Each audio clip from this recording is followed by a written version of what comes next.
اعوذ باللہ من الشیطان الرجیم بسم اللہ الرحمن الرحیم۔ سامعین اکرام السلام علیکم۔ اللہ تبارک تعالی عالم الغیب اور دلوں کے بھید جاننے والا ہے۔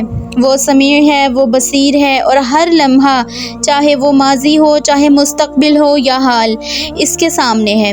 اللہ سے کوئی بات بھی چھپی ہوئی نہیں۔ لیکن اللہ نے امتحان اور آزمائش کے لیے ابلیس سے سوال کیا، جسے اللہ پاک نے سورۃ الاعراف کی آیت نمبر 12 میں بیان فرمایا، جس کا ترجمہ ہے کس بات نے تجھے جھکنے سے روکا۔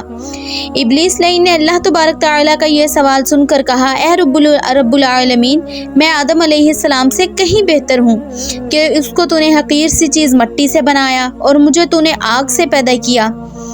شیطان کا خیال تھا کہ میں آدم علیہ السلام سے بہتر ہوں اس لیے کہ مجھے آگ سے پیدا کیا گیا ہے، چونکہ آگ بلندی اور رفعت چاہتی ہے۔ آگ جلتی ہے تو اس کی تپش، اس کے شعلے آسمان کی طرف بلند ہوتے ہیں، اور آدم علیہ السلام مٹی سے تخلیق کیا گیا ہے، بھلا خاک کو آگ سے کیا نسبت؟ اس نے کہا، اے خدا، اس چیز کو مد نظر رکھتے ہوئے تیرا یہ حکم کہ ناری خاکی کو سجدہ کرے، کیا یہ انصاف ہے؟ میں ہر لحاظ سے آدم علیہ السلام سے بہتر اور افضل ہوں، لہٰذا وہ مجھے سجدہ کرے، نہ کہ میں اس کے سامنے سر بسجود ہوں۔ مگر بدبخت اور لعین اپنے غرور اور تکبر میں یہ بھول گیا کہ جب وہ آدم علیہ السلام دونوں ہی اللہ تبارک تعالیٰ کی مخلوق ہوں تو پھر مخلوق کی حقیقت خالق سے بہتر وہ مخلوق کیسے جان سکتی ہے؟ ممکن ہی نہیں کہ وہ جان لے۔ شیطان لعین اپنے گھمنڈ اور تکبر میں یہ سمجھ ہی نہ سکا کہ مرتبے کی بلندی و پستی اس مادہ کی بنا پر نہیں جس سے کسی مخلوق کا خمیر تیار کیا گیا ہے، بلکہ اس کی ان صفات پر ہے جو خالق کائنات نے ان کے اندر پیدا کی ہیں۔ شیطان لعین جہالت میں ڈوبا ہوا، تکبر اور غرور میں اکڑا ہوا یہ کہہ گیا۔ اس کا جواب جہالت کا بدترین نمونہ تھا۔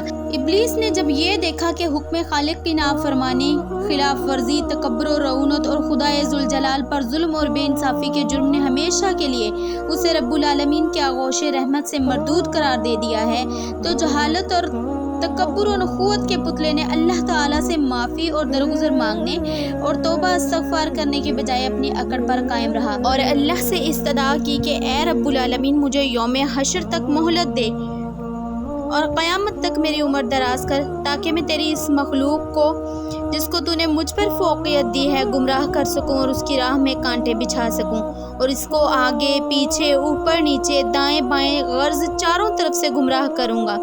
بنی نوع انسان کی اکثریت کو تیرا ناشکر گزار بنا کر چھوڑوں گا۔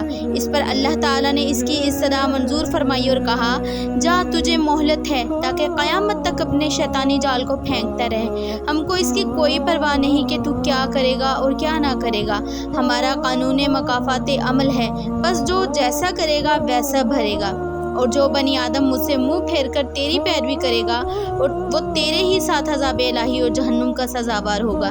جا، اپنی ضلالت، رسوائی اور بدقسمتی کے ساتھ یہاں سے دفع ہو جا، اور اپنے لیے، اپنے پیروکاروں کے لیے ابدی لعنت اور جہنم کا انتظار کر۔ اس واقعے کے بارے میں اللہ پاک نے قرآن مجید فرقان حمید میں سورۃ الحجر میں آیت نمبر 32 تا 39 میں بھی بیان فرمایا ہے، اور پھر سورہ بنی اسرائیل کی آیت نمبر 61 تا 65 میں بھی یہ چیز بیان فرمائی ہے۔ اللہ تعالیٰ نے ابلیس کو اپنی بارگاہ سے ذلت اور رسوائی کے ساتھ نکال دیا۔